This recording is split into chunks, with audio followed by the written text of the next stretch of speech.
Wednesday evening ஒரு குட்டி அழகான கோலத்தோட ஸ்டார்ட் ஆச்சு.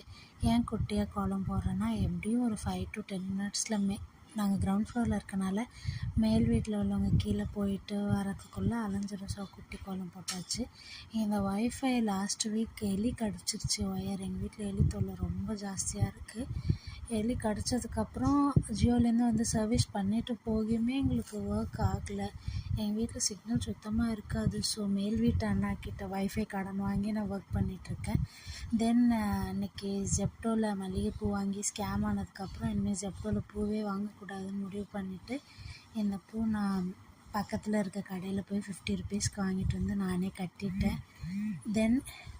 தென் டியூஸ்டே வெத்தலை விளக்கு போடுறதுக்காக எல்லாம் ரெடி பண்ணிகிட்ருந்தேன். எப்போவுமே திருப்போரூர் முருகர் கோவிலில் தான் போய் போடுவேன். இன்றைக்கி கோவிலுக்கு போக முடியாத சுச்சுவேஷன், அதனால் வீட்லேயே வெத்தலை விளக்கு போட்டேன்.